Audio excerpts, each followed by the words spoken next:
Yeah, it's kind of weird, actually. It's kind of weird to think that I didn't do this. It's quite hard to imagine my life before triathlon, actually, because it's kind of been part and parcel of what I've done, at least for the last 10 years. My name's Mike Gloyn.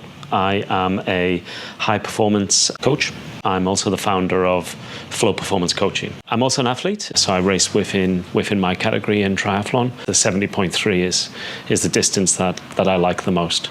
I was always a passionate cyclist. I liked cycling, and I ran as well. I can remember supporting at a local triathlon. I just really liked the kind of atmosphere and the buzz about the whole thing. And I was just like, I so want to do this. I was like, I've got to do triathlon. And I did. But I had a lot of barriers to entry as well, and mostly around the swimming. In fact, I was terrified of the water, and I couldn't swim.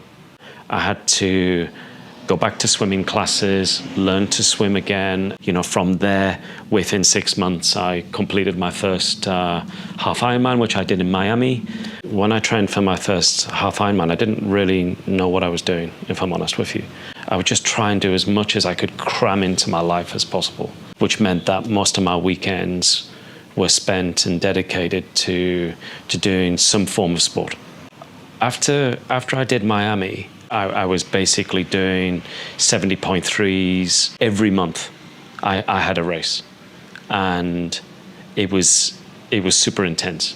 Let's say June through to August, I could be racing either every weekend or every other weekend. Once you get the bug for racing, it's quite hard to put down. We kind of joke that there are only two types of athletes: those who are injured and those who are about to be injured. Running's a high impact sport, and it does create a lot of damage on your body if you're not careful. We were doing some sprint sessions, so we were running, and I just came up short. And what I mean by that was I was running, and then I felt something go, and I came to an immediate stop.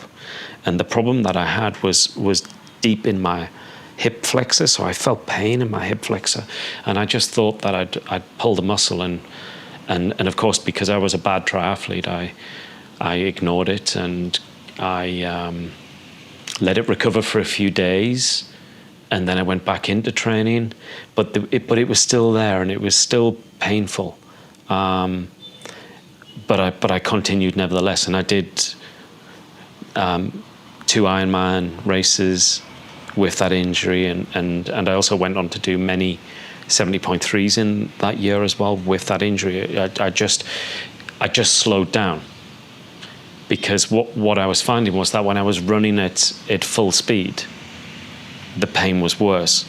So my way around that was to run slower so that I could manage the pain. I just completed a race in Budva in Montenegro, and I couldn't walk afterwards. Cut a long story short, I took the sensible decision to go and see a sports doctor. After they'd done various examinations and tests and scans and all that kind of stuff, they'd worked out that I'd torn the labrum in my hip joint, which is the soft tissue which surrounds the ball and the socket of the hip. So they repaired that, and I thought it was fine, and then I tore it again.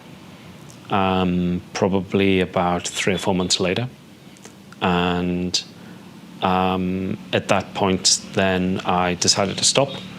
So I stopped training completely, and I went back to see the specialist. They decided that surgery was the best option, because the other problem that I had was that my femur was growing. So I had bone growth on the femur, which was basically, as it was going into the joint, it was making a hamburger out of the joint. So they had to correct all of that, which they did, and then so they corrected it at the beginning of 2022. When I saw the surgeon, he said at the time that I might never run again. So that was kind of the bad news that I'd had, but obviously, having had the surgery, he was happy with the results, and the prognosis was that I should return to about 90% of normal kind of fitness as a result of the surgery. So Yeah, 2023 has been a bit of a year of discovery so far for me, because I genuinely didn't know whether I would be capable of competing again. So I did Copenhagen Ironman in August, and I didn't finish. I had a great swim, PB time. I had a great bike, PB time. But on the run, I got halfway around the run course, so I did 21 kilometers, and I was feeling intense pain in my hip. I decided to just call it a day. I just decided that I would give it a go and do as much as I wanted to do. So overall, Copenhagen was super successful, and I was really, really happy. And my recovery from it was really quick as well, actually, and I felt good. I was cycling and running within 1 or 2 weeks afterwards. So I then decided to enter 70.3 Goa in India, which takes place tomorrow. When it came out in 2019, the first edition, I was like, oh my gosh, it'd be so good to go and race in India. How crazy is that, to do a half Ironman in India? Just the whole kind of the adventure, and being in a country that is so culturally foreign to what I know. It's not just about just doing any old 70.3. I like to do races where I can have adventure and experience, and I thought Goa would be certainly that. I'm nervous about tomorrow, but I'm also super excited. I can't wait to get on the bike course, because it looks like it's going to be fast and fun, and it's a course that'll definitely suit my bike skills and my strengths. The run, I'm just hoping it won't be a disaster. We are in Goa, and it is 30 degrees, and it's quite humid. I just want to get onto the run and have a run that I can do. I want to be able to perform to the level that I'm capable of. I don't want to get to 4 or 5 kilometers into the run and for things to start falling apart because I can't cope with the heat, or psychologically I'm thinking about races that have happened in the past and they're still playing on my mind. So I want to try and put all of that to one side. So overall, let's do Goa. Can't wait. Let's get it on.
I'm just hoping it won't be a disaster. I want to be able to perform it to the level that I'm capable of.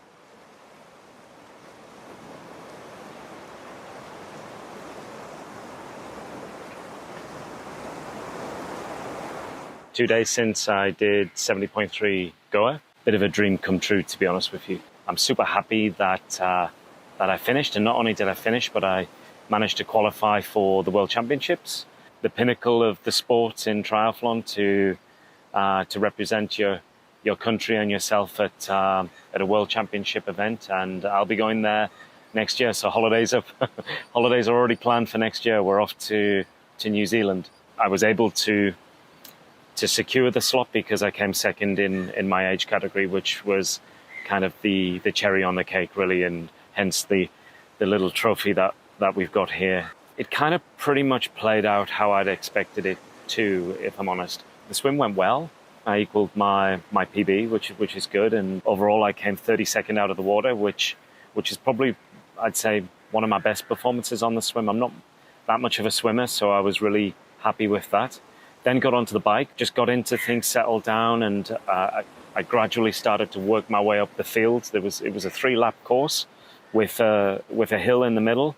I managed to get up to about 14th place overall, coming into transition. The course was great. I really enjoyed it. I got onto the run, started off pretty well, but within the first 5 kilometers, I was starting to struggle because of the heat and the humidity.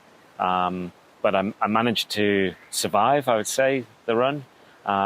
Definitely not my best performance running. That's something that I'm going to work on and hopefully get fixed for next year. But I would say overall as well, the organization of the event was totally amazing. Probably one of the best organized events that I've participated in, and I really do mean that. Super happy with the medal, the finisher medal, the trophy, the World Championship slot, and also come in 42nd scratch overall out of, I think it was like 760 people or so. So that for me was amazing. So I'm still buzzing after that. Having the support of your friends, family, and loved ones is super important. I couldn't do what I do without having them there. You know, it's not just a case of them attending the races and encouraging you, and I do look forward to seeing people on the course. It rallies you and gives you extra motivation, but it's so much more than that. You know, there's so much more that goes on in the background, and with what I do, I couldn't do it without people like Bridget, who I rely on so much. You know, my girls are 18 and 19 now, and I've always wanted through sport to kind of be a good role model and a good influence. So whenever I'm training and racing, when things are difficult, I think of that and think about the kind of role model that I am and how I can influence their lives.